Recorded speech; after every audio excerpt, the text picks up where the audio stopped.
নমস্কার বন্ধুরা, শ্রাবন্তী কুকিংয়ে আপনাদের সবাইকে স্বাগত। আজকে একটা মাছের ঝোলের রেসিপি আপনাদের সাথে শেয়ার করছি।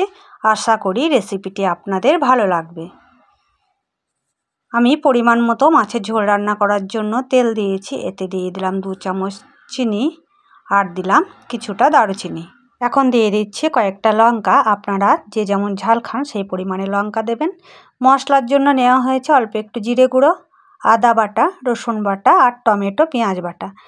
প্রথমে আমি টমেটো, পেঁয়াজ বাটা, আদা বাটা, রসুন বাটা, জিরে গুঁড়ো সব মশলা একসাথে দিয়ে দেব।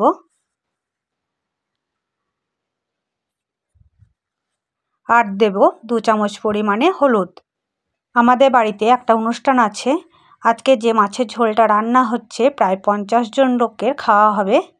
সেই পরিমাণে আমি মাছের ঝোল রান্না করছি। মশলাটা নেড়েচেড়ে ভালোভাবে কষিয়ে নেব। এখানে তেলের পরিমাণটা খুব কিন্তু কম দেওয়া আছে। আপনারা চাইলে আরও একটু তেল দিতে পারেন। আর এই দেখুন মাছগুলো ভাজা রয়েছে। মাছগুলো আমি আগে থেকেই ভেজে নিয়েছি। মাছগুলো ভাজা আছে বলে আমি তেলের পরিমাণটা কম দিয়েছি। আমার গ্রেভিটা ঘন হবে, ঝোল হবে না। আপনারা যদি একটু ঝোল বেশি করতে চান তাহলে তেলের পরিমাণটা অবশ্যই একটু বাড়িয়ে দেবেন। দেখুন মশলাটা ভালোভাবে নেড়েচেড়ে কষিয়ে নেব। মশলাটা কষানোর সময় অল্প অল্প জল দিয়ে 7 থেকে 8 মিনিট আমি মশলাটাকে কষিয়ে নিয়েছি। এখানে লঙ্কা গুঁড়োর আমি কোনো ব্যবহার করিনি, কোনো টমেটো সস ব্যবহার করিনি। 3টে টমেটো বেটে দিয়েছি। এখন আমি দিয়ে দেব পরিমাণ মতো জল।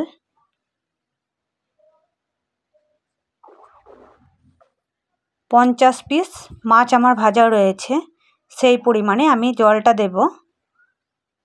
মাছগুলো ডুবে আসবে সেই পরিমাণে আমি জল দিয়ে দিয়েছি। দেখুন ঠিক এতটা পরিমাণে আমি জল দিয়েছি। মাছ ভাজার সময় মাছে কিন্তু লবণ দেওয়া আছে, সেই বুঝে আমি লবণটা দিলাম। লবণটা ভালোভাবে মিশিয়ে নেব। ঝোল ফুটে এসছে। এখন দিয়ে দেব অল্প কিছুটা মাছের মশলা। প্রথমে আমি মাছের মাথাগুলো দিয়ে দেব।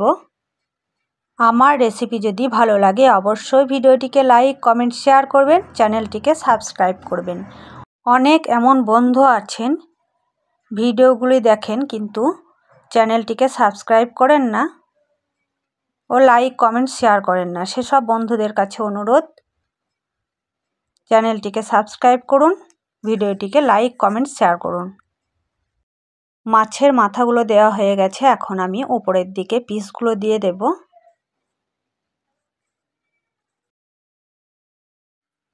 এখন আমি মাছগুলোকে ভালোভাবে ঝোলের সাথে ডুবিয়ে দেব যাতে মাছগুলো ডুবে যায়। দেখুন ভালো করে 5 থেকে 7 মিনিট ফুটিয়ে নেব।